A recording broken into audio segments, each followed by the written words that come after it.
रूस यूक्रेन जंग में जेलेंस्की की चाल पर पुतिन ने जबरदस्त पलटवार किया है। खबर है कि जेलेंस्की ने ट्रंप के साथ मिलकर 20 सूत्रीय फॉर्मूले से पुतिन को फंसाने की कोशिश की, लेकिन 1400 दिनों से जंग कर रहे पुतिन ने यूक्रेन पर ऐसे हमले करवाए कि अब जेलेंस्की पूर्वी यूक्रेन का डॉनबास इलाका पुतिन को देने को तैयार हो गए। रिपोर्ट दिखाते हैं।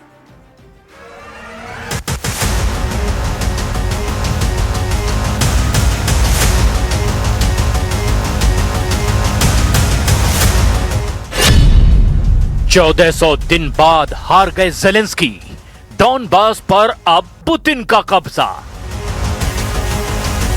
इस वक्त रूस यूक्रेन जंग ऐसे मौके पर पहुंच चुकी है जहां जेलेंस्की के सामने सिर्फ एक ही रास्ता बचा है, या तो पुतिन की शर्तें मान लें या फिर नए साल 2026 में यूक्रेन पर अब तक का सबसे बड़ा रूसी हमला सहने के लिए तैयार हो जाएं।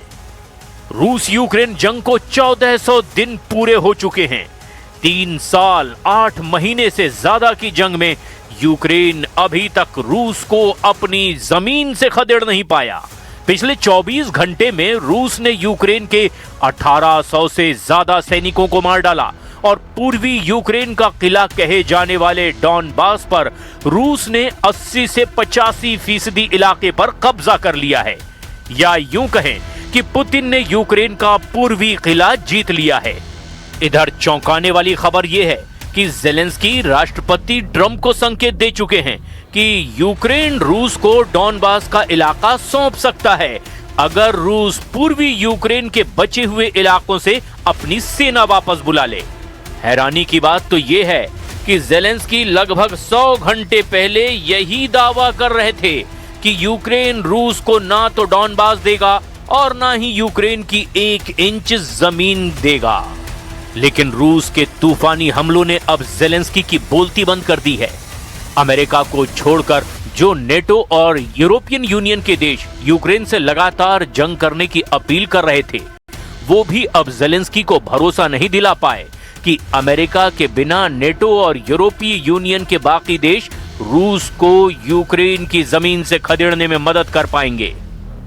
अभी के ताजा हालात ये हैं कि जेलेंस्की अब 20 सूत्रीय फॉर्मूले के जरिए पुतिन के सामने हथियार डालने को तैयार हैं। लेकिन दिक्कत यह है कि पुतिन अब रत्ती भर भी जेलेंस्की के प्रस्ताव पर गंभीरता नहीं दिखा रहे हैं। पहले तो हम आपको दिखाने जा रहे हैं कि कैसे रूस ने डॉनबास पर पिछले 5 महीनों से तूफानी हमले करके एक तरह से यूक्रेन के साथ साथ अब यूक्रेन के समर्थक 81 देशों को भी चारों खाने चित कर दिया है। डॉनबास पर 90% रूसी कब्जा। अब पुतिन को 10% डॉनबास देंगे जेलेंस्की। राष्ट्रपति जेलेंस्की को जरा भी अंदाजा नहीं था कि America, Britain, France, Germany, Poland समेत नेटो और यूरोप के लगभग 80 देशों की सैन्य मदद और समर्थन भी रूस को झुका नहीं पाएगा।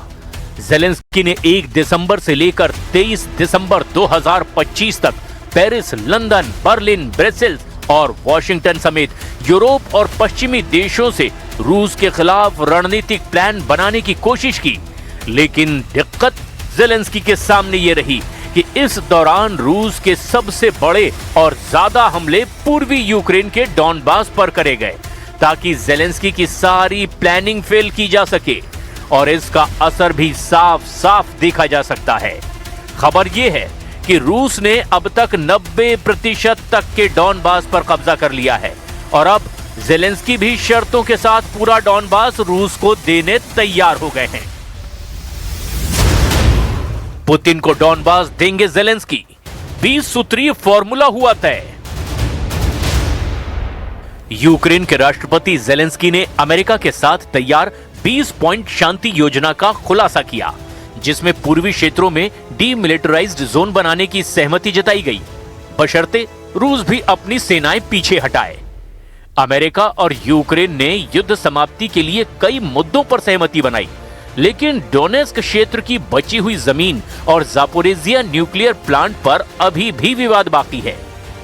यूक्रेन और अमेरिका ने हफ्तों की बातचीत के बाद यूक्रेन शांति योजना का एक संशोधित ड्राफ्ट तैयार किया है। पहले के ड्राफ्ट में वो 28 सूत्रीय योजनाएं थी, जिनके कई बिंदुओं पर यूक्रेन सहमत नहीं था। यूक्रेन का कहना था कि पहले वाली योजनाओं ने यूक्रेन को आत्मसमर्पण की ओर धकेल दिया था, लेकिन अब उसे 20 सूत्रीय फ्रेमवर्क में बदल दिया गया है। यूक्रेनी मीडिया क्यू इंडिपेंडेंट की रिपोर्ट के अनुसार यूक्रेन, अमेरिका और यूरोप के बीच 3 पक्षीय सुरक्षा गारंटी ड्राफ्ट तैयार किया गया। साथ ही साथ यूक्रेन और अमेरिका के बीच एक द्विपक्षीय सुरक्षा गारंटी समझौता भी किया गया। ये योजना युद्ध रोकने, सुरक्षा की गारंटी देने और यूक्रेन के पुनर्निर्माण पर केंद्रित है। अमेरिका ने इस मसौदे को रूस को सौंप दिया है और मॉस्को से जल्द जवाब की भी उम्मीद है।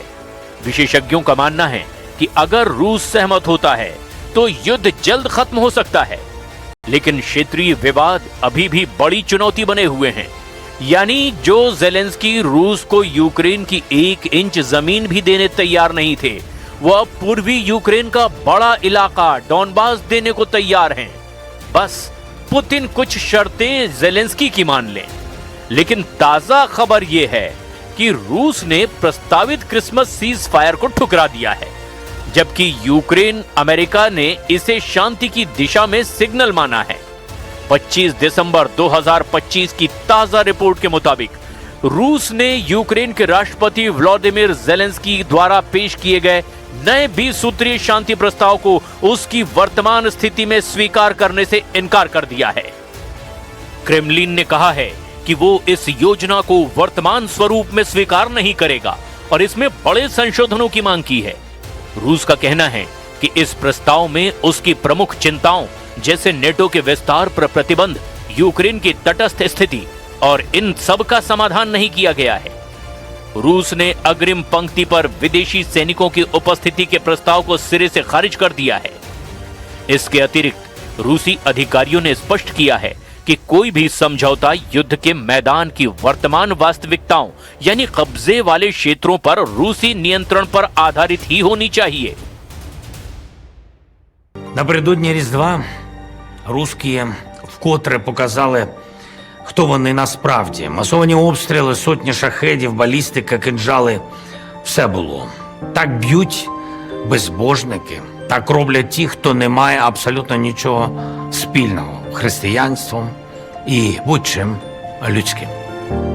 Але ми тримаємось, ми підтримуємо один одного і ми молимося сьогодні за всіх, хто на фронті, щоб повернулися живими, за всіх, хто в полоні, щоб повернулися додому. इधर रूस ने क्रिसमस के मौके पर भी यूक्रेन पर हमले नहीं रोके हैं। खबर है कि यूक्रेन ने भी रूस के कई इलाकों पर ड्रोन से हमले की कोशिश की ताकि रूस को भारी नुकसान पहुंचाया जा सके, लेकिन रूस ने यूक्रेन पर बड़े हमले करके ड्रोन और मिसाइल दाग दिए, जिसमें कम से कम 3 लोग मारे गए, कई क्षेत्रों में बिजली गुल हो गई। रूसी सेनाओं ने डोनेस्क क्षेत्र के सेवरस्क शहर पर पूरी तरह से नियंत्रण हासिल कर लिया है, जो क्रामाटोर्स्क और स्लोवियांस्क जैसे किले बंद शहरों के लिए खतरा बढ़ता जा रहा है। रूस ने यूक्रेन के ओडेसा क्षेत्र पर लगातार हमले तेज किए हैं, जिसके बंदरगाह और ऊर्जा सुविधाएं प्रभावित हुई हैं। ज़ेलेंस्की ने इसे रूस की समुद्री पहुंच ब्लॉक करने की कोशिश बताया है। अमेरिकी खुफिया रिपोर्ट्स का दावा, युद्ध नहीं रोकेगा रूस। जबकि दूसरी तरफ अमेरिकी खुफिया रिपोर्ट्स के मुताबिक पुतिन के युद्ध लक्ष्य अपरिवर्तित हैं, यानी उसमें कोई बदलाव नहीं जो उन्होंने मंसूबा पाला है। वो पूरे यूक्रेन पर कब्जा चाहते हैं, भले ही शांति वार्ताएं चलती रहें। रूस ने प्रस्तावित क्रिसमस सीज फायर को भी ठुकरा दिया, जबकि यूक्रेन और अमेरिका ने इसे शांति की दिशा में सिग्नल माना था। यूक्रेन ने रूस के तुला क्षेत्र में सिंथेटिक रबर प्लांट और क्रीमिया में ड्रोन स्टोरेज पर भी हमले कर दिए। रूसी सेनाओं ने 2025 में यूक्रेन के लगभग 1800 वर्ग मील क्षेत्र पर कब्जा किया, लेकिन भारी नुकसान हुआ है। लगभग 3,82,000 रूसी सैनिक मारे गए हैं। यूरोपीय संघ ने यूक्रेन को 90 बिलियन यूरो का लोन देने पर भी सहमति जताई है, जो रूस के द्वारा मुआवजा दिए जाने पर ही चुकाना होगा। ज़ेलेंस्की ने कहा कि शांति योजना में यूक्रेन को नेटो जैसे मजबूत सुरक्षा गारंटी मिलेगी और रूस के साथ नॉन अग्रेशन एग्रीमेंट होगा, तब जंग रुकेगी। लेकिन मौजूदा हालात को देखते हुए रूस यूक्रेन जंग रुकने की संभावना बिल्कुल ना के बराबर है। В переговорном процессе по украинскому регулированию, я имею в виду в переговорном процессе Соединенными Штатами Америки, наблюдается медленное, но верное продвижение вперед. И оно сопровождается, как уже неоднократно подчеркивалось, крайне вредоносными и даже злонамеренными попытками группы государств, прежде всего как раз вот этими западноевропейскими, торпедировать эти усилия, пустить под откос все достигнутые дипломатические наработки. В диалоге с американской администрацией неизменно призываем коллег активно противостоять этому деструктивному процессу. डॉनबास क्षेत्र की वर्तमान स्थिति को लेकर दिसंबर 2025 की ताजा रिपोर्ट के मुताबिक स्थिति काफी तनावपूर्ण और निर्णायक मोड़ पर है।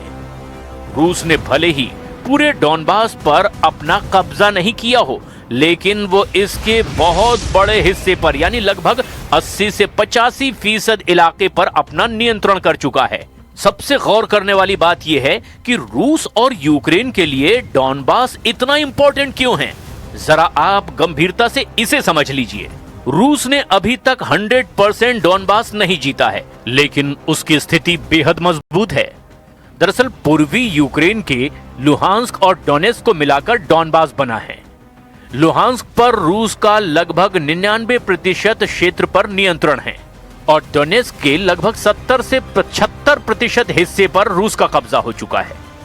पुतिन ने दिसंबर 2025 में एक बड़ा बयान देते हुए कहा कि यूक्रेन डॉनबास के बचे हुए हिस्से से अपनी सेना हटा ले, वरना रूसी सेना सैन्य बल से इसे पूरी तरह से अपने कब्जे में ले लेगी।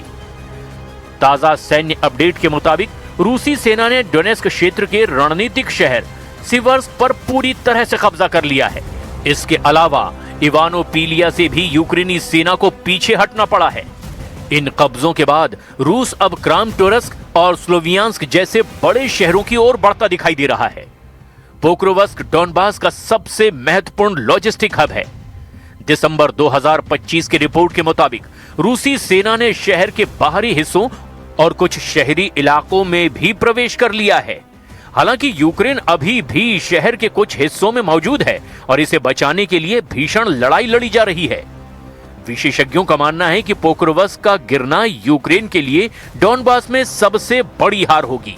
रूस अब डॉनबास को जीतने के बहुत करीब है, लेकिन यूक्रेन की सेना अभी भी कुछ महत्वपूर्ण गढ़ों जैसे कि क्रामाटोर्स्क और स्लोवियांस्क को थामे हुए है। कुल मिलाकर रूस यूक्रेन जंग रुकने के आसार बेहद कम हैं। ज़ेलेंस्की का 20 सूत्रीय फॉर्मूला रूस को जरा भी पसंद नहीं आ रहा है।